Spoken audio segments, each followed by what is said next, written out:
Bom, rapaziada, é o seguinte, o Mauro César, né, vocês conhecem, é um cara que sempre olhou com maus olhos para os clubes do Nordeste. Às vez ou outra tenta disfarçar, fazer um comentário ali, tenta ser um pouco imparcial, mas a gente sabe que é um flamenguista nato.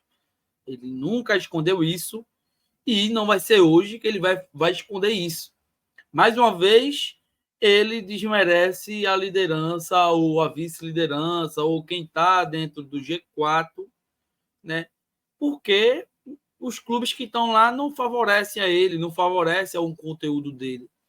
Nesse vídeo a gente vai ver aqui o que o Mário César falou, beleza? E também eu vou trazer o meu contraponto. Ao contrário, que está na capa e que está no título aí, ele desmerece a vice-liderança ou a liderança, né? Porque o Bahia está com a mesma quantidade de pontos do líder, 10 pontos, só está perdendo na vantagem do saldo de gols. Mas ele desmerece, e eu vou dar meu contraponto. O Bahia, até mais do que o Atlético Paranaense, a liderança compartilhada do Bahia ali, é uma liderança que deve ser valorizada em muito, meu irmão, muito. Eu vou trazer aqui o porquê.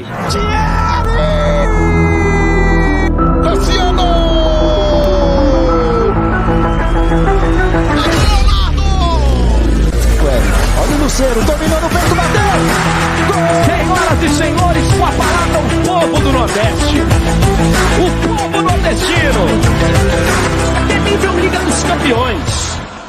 Bom, família, antes de mais nada, eu peço a você que não é inscrito no canal, se inscreva, deixa o like, faça aquele ritual de sempre, beleza? Vamos lá para a tela aqui. O que o Mário César traz? O Barbaço, ele traz aqui o que o Sócrates Santana postou, né? Ele deu seu comentário e eu vou ler aqui o que o Sócrates postou.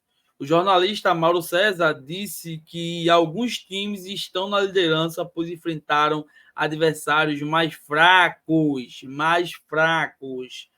E o Matheus Barbaço, ele fala aqui, ó, estava comentando isso com meu pai ontem.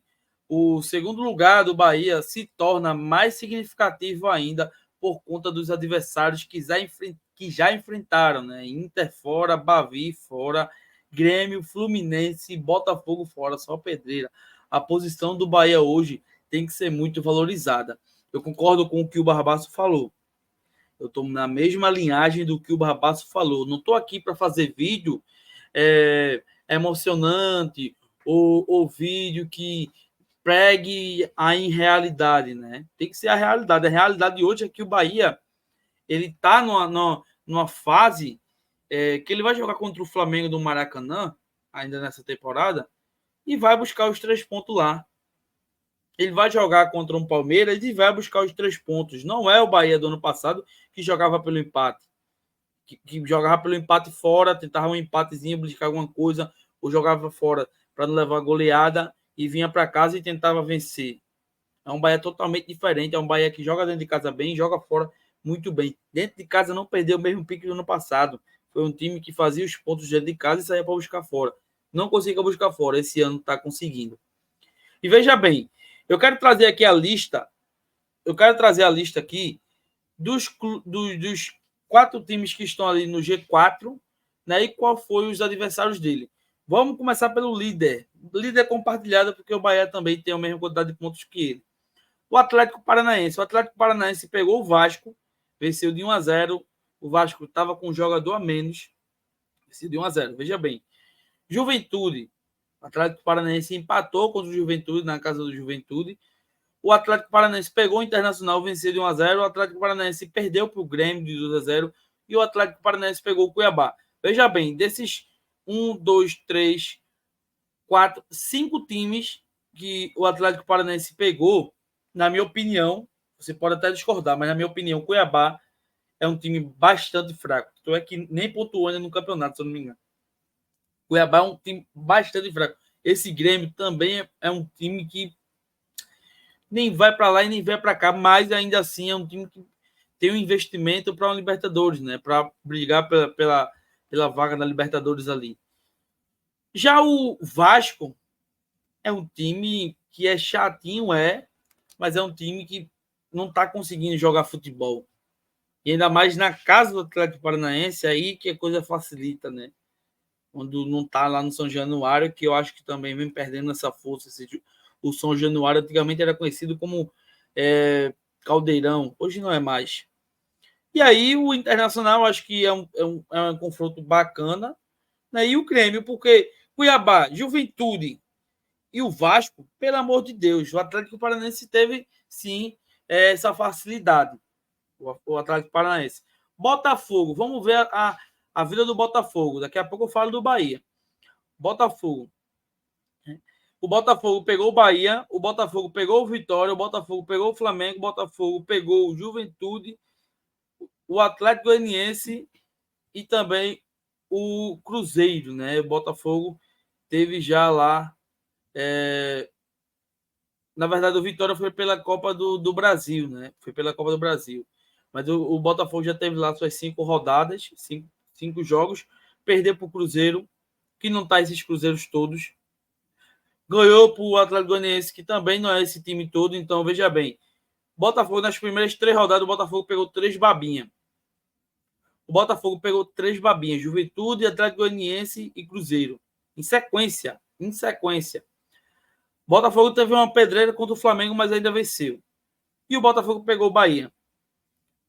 O Botafogo hoje ele está na 3ª posição, com 9 pontos, mas pegou 3 babinhas no início. Atlético Mineiro, vamos ver o que o Atlético Mineiro pegou. O Atlético Mineiro pegou o Fluminense na rodada passada. Na verdade, nessa rodada ainda, né? Que foi no sábado, se não me engano, dia 4, foi. Empatou em 2-2. Pegou o Cuiabá, venceu. Pegou o Cruzeiro, pegou o Criciúma e pegou o Corinthians. Olha, o Atlético Mineiro pegou babinha. As 3 primeiras rodadas do Atlético Mineiro foi babinhas. Corinthians, Cruzeiro e Criciúma. E não estou dizendo que Corinthians e Cruzeiro são babinhas porque são clubes pequenos. Não, porque não vivem um bom momento, pô. Tem que ser sincero. É um time, o Corinthians mesmo é um time que... Quem é os atacantes do Corinthians?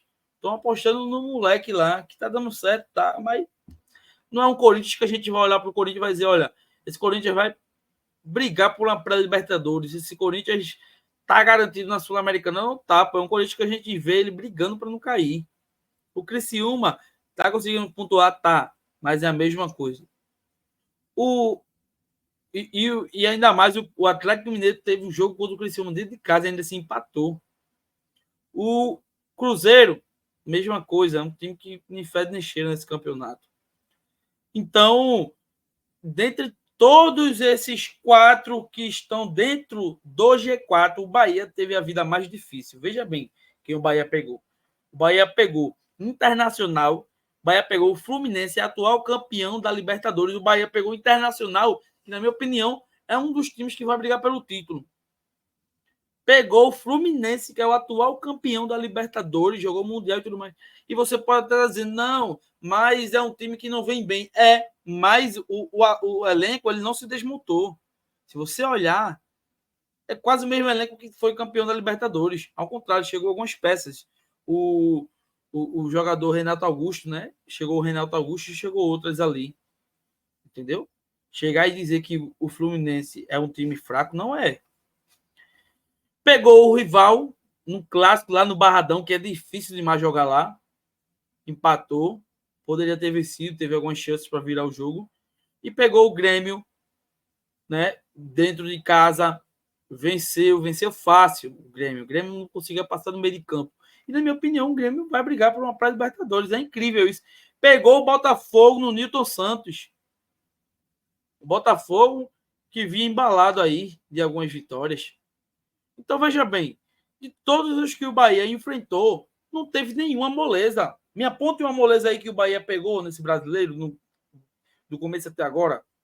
Pode até dizer que o Vitória não vive um bom momento, mas ainda assim é um clássico.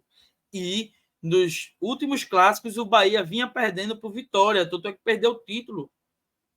E ainda assim, o Bahia ele teve uma evolução porque buscou empate lá e poderia ter virado o jogo.